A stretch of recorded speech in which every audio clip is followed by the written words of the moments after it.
checked off, or are you aware of them? There's definitely communication that's constantly going in between the vehicle and the launch team, letting them know as they achieve all of these different milestones.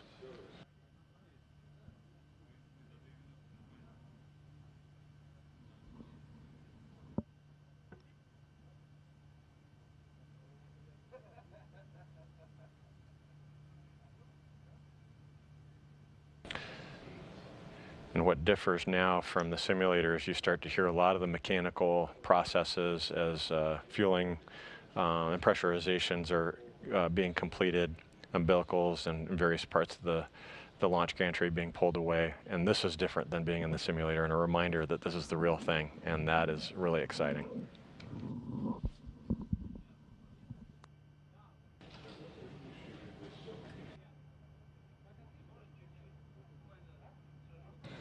One and a half minutes to go now. Ground propellant feed has been terminated at this point. Still on schedule for launch at 6:12 a.m. Central Time.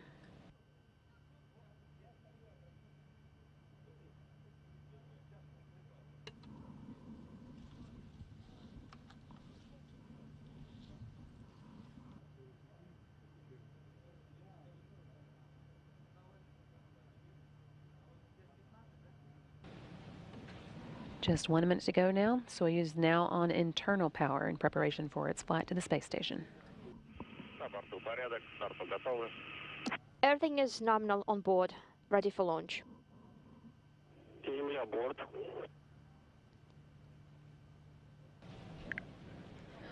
And 40 seconds away, that's the first umbilical tower separating from the booster. Should have auto sequence start now.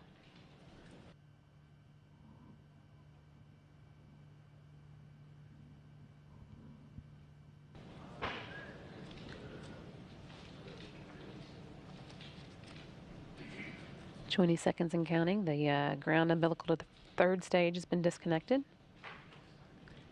And there's the second umbilical tower now separating. We are 10 seconds from launch. Oxygen. 5, 4, 3, 2, 1. See the engines igniting there. And liftoff of Soyuz MS-09 carrying Serena Aunon-Chancellor, Sergey Prokopyev, and Alexander Gerst to the International Space Station for a 6-month stay to Everything is nominal. complete research on board the space station. 20 seconds. Good nominal. of us here on the Earth as well as in space. We're fine.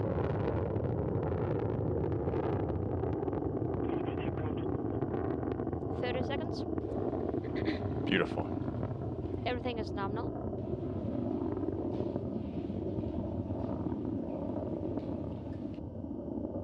Still getting good views of the Soyuz as it pulls away from the launch pad in Baikonur. Everything's And launch stable. took place at 6:12 a.m. Central Time, right on schedule. Everything 50 going seconds. according to plan so far as the Soyuz delivers 930,000 pounds of thrust from its four Everything is nominal. boosters and single engine. The first stage of the Soyuz measures 68 feet in length and 24 feet in diameter, burning liquid fuel for the first Pitch 2 minutes and your 6 seconds of flight. Roll. Everything's nominal. And now 1 minute and 12 seconds and counting into the flight. Velocity is about 1,100 miles per hour.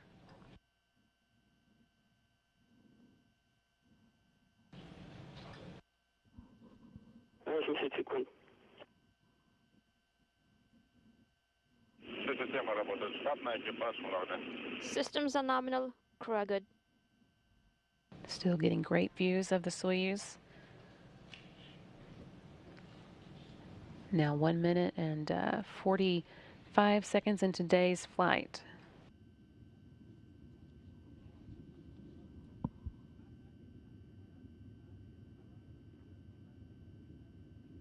One minute and 56 seconds. The escape tower is jettisoned to this point.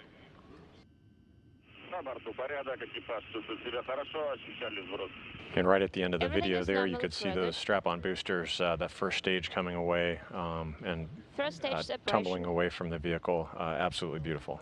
They drop away at an altitude of 28 statute miles. Soyuz traveling now at about 3,300 miles per hour. Great view of parameters the are crew nominal. inside the cabin. You can see Alexander nominal. Gerst at the top of the screen, and Sergey Prokopyev at the bottom. Now 2 minutes and 38 seconds. Launch shroud should be jettisoned now, and the rocket's altitude is 48 miles above the Earth.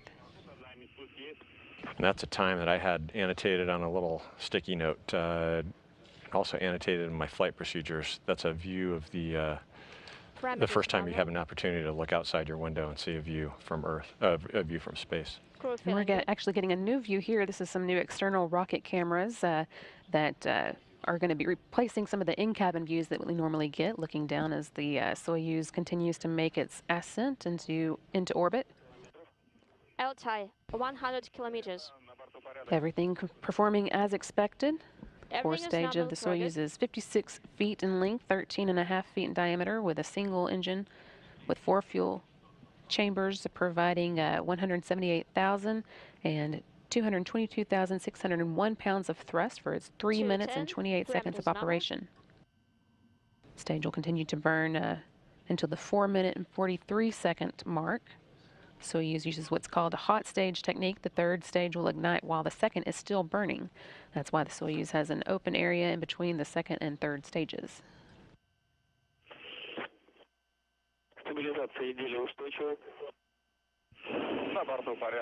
Everything is stable. How fast does this go by for the crew inside the capsule? This goes really quickly, and during this time you're feeling the constant onset of G-forces getting up to even up to 3.5, 4 Gs at some points. It's pretty comfortable though. You're sneaking peeks out of the window every once in a while.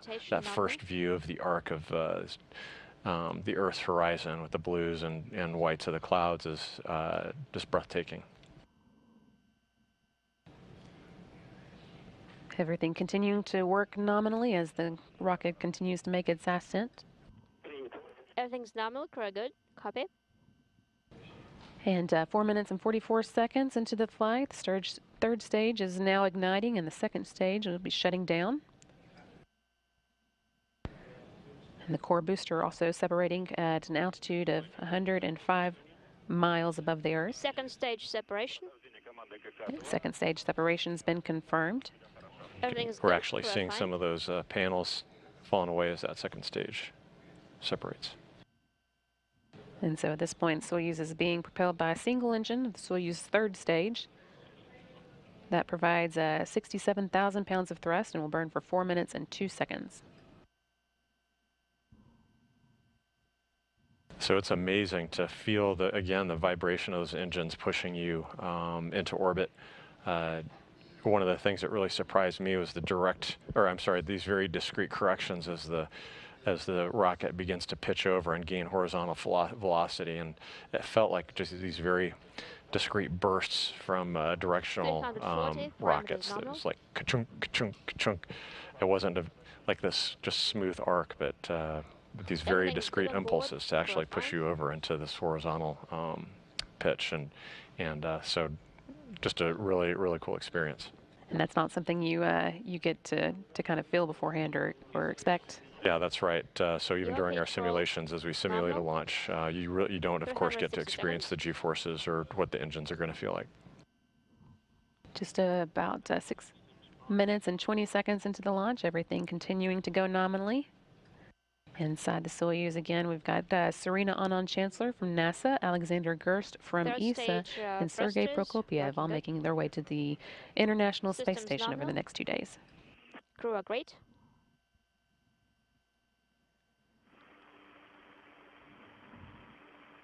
And this is a unique view. It's neat to actually have this perspective to see how the engine's performing here and to see that second stage fall away and see the Earth below.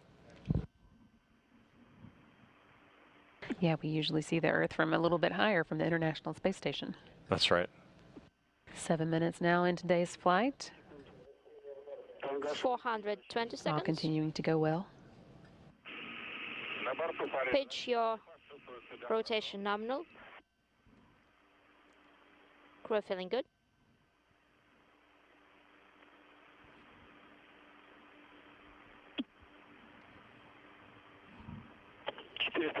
стабилизация изделия устойчиво. 440. Everything's stable. 7 minutes and 30 seconds now into today's flight. The velocities for the Soyuz now almost 13,500 miles an hour. Once the third stage delivers Soyuz to orbit, and the module is separated, a series of pre-programmed commands will be executed to prepare the Soyuz for orbital operations. Those stored commands are called time tag commands and allow many of the Soyuz systems to be automatically Everything's activated by nominal. We're onboard feeling good. computers at precise times stored in those computers. And right now the crew is just enjoying the ride, but they're monitoring very closely how the vehicle is performing and just monitoring systems as they're approaching third stage cutoff. Everything is stable. 490 seconds. 500 seconds.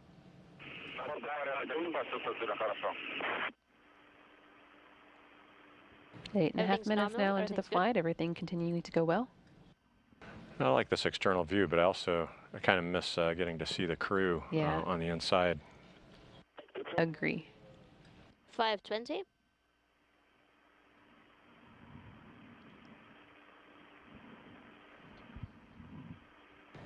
Okay, 8 minutes and 52 seconds now into the flight. Third stage cutoff has occurred, and there is a separation. That's the single Separation.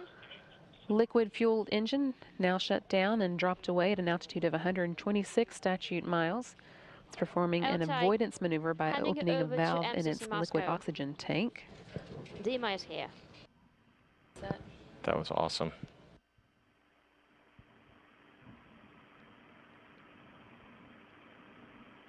And we have confirmation. Confirmation now that everything deployed as expected with the Outside antennas Moscow, and solar hard arrays. We saw the spacecraft separate and the capsule and crew now safely in orbit. Outside Soyuz is Moscow. orbiting an altitude of 143 miles by 118 miles, and that orbit will be raised systematically Moscow, over the this is course of the next LK1. 2 days to get it into Having place loud and to clear. rendezvous with the International Space Separation Station. 112. So that means that they're in space, right? That's absolutely right. That is a fantastic feeling to ride that rocket Cadet is in off. just a little over 8.5 minutes, 8 minutes and 45 seconds to make it into low Earth orbit, to feel that third stage cutoff, to see those weightlessness indicators start to float. And for a first-time flyer, it means Control that of the air. Standing by for first you've launch. realized a lifelong dream to make it into low Earth orbit. Yeah, I always think it's interesting. Y'all train for so long, it takes years to get there, and then actually 8.5 minutes to actually get to space. Yeah, it is unbelievable. And so now the crew will be busy with kind of converting the vehicle over to on-orbit operations, but you do take a minute here to just look out the window and just appreciate this amazing experience and having achieved this incredible milestone. And what's that first view like? Oh, the first view is absolutely fantastic. And you actually get to sneak some views out the window during the launch, but you don't have the opportunity to just kind of stare out the window like you do once you've made it into low Earth orbit. So to really look back at the Earth, to have that first personal view of the Earth, the arc of the horizon, that thin atmosphere, the beautiful blues and whites of the ocean and the clouds. You've seen it in pictures before, but to actually experience that with your own eyes is indescribable. I can't imagine.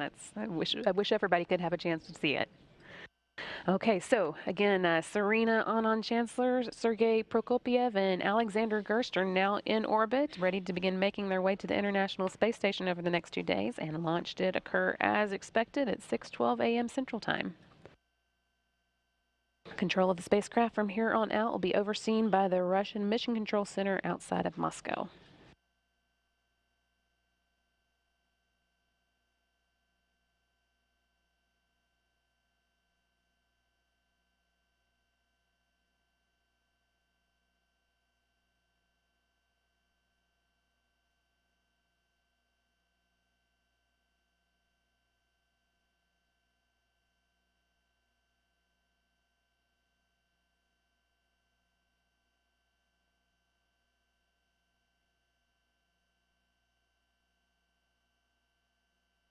Okay, so we've been promising to take questions from social media throughout this show, and got a little busy and haven't been able to take some, but we have some time now, so we'll take a few. And I think our first one is from Anja on Twitter, asking, why does it take 2 days for Astro Alex and the crew to get to the space station when it's possible in 6 hours already?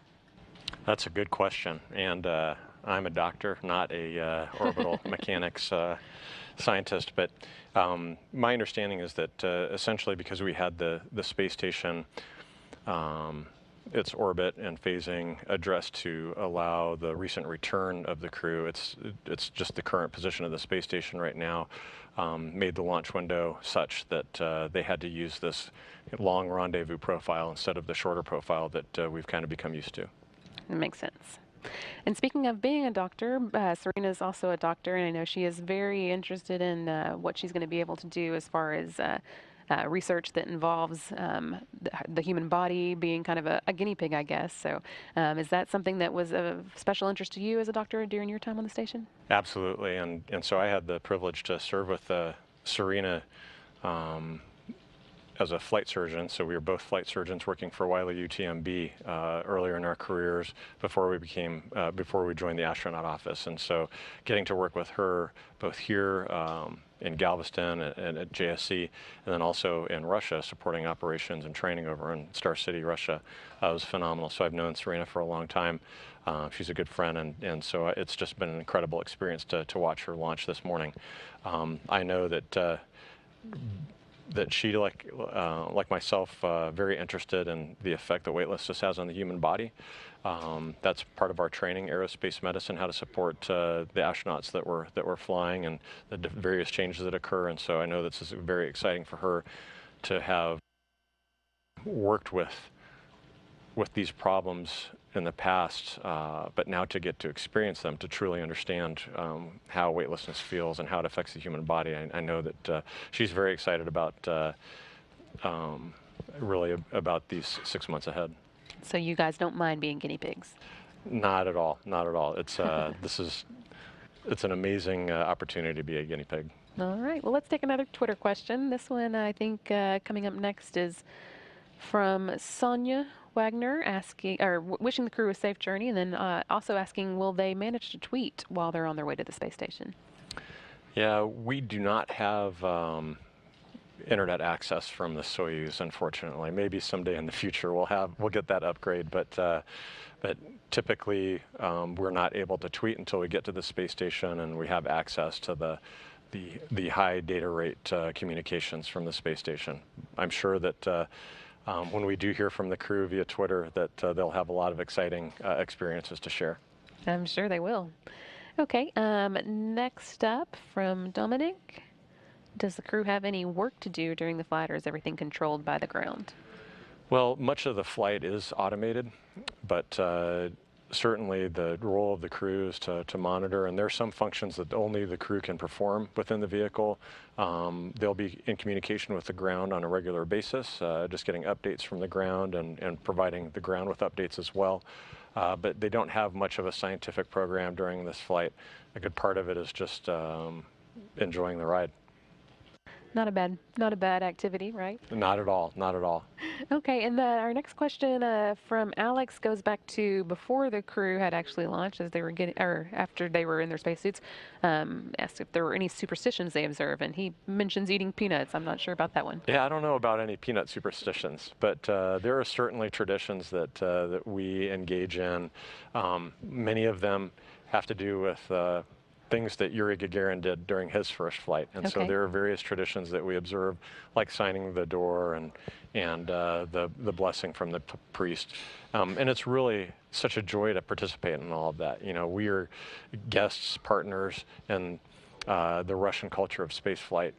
They have a long history and many successes. And so getting to be a partner in that, to be a part of that and experience all of those things that lead up to flight is, you know, including training in Star City and living and working in Baikonur. It's just amazing. I guess we're getting ready to begin launching from here on U.S. soil again soon with our commercial partners, SpaceX and Boeing. Are there any traditions that you'd like to see carried over or that you'd like to start? Well, you know, I've got to see some shuttle launches early on in my astronaut career and then as a flight surgeon as well. And I'm familiar that, I don't know if it's recent astronauts would do this, but certainly back in the early days that there was a tradition of steak and eggs for breakfast, and that sounds pretty good to me. So I'd love to see that tradition reinstated. Okay, and next up we are going to go take a look at some of the replays of today's launch. Those are coming up next here on NASA TV.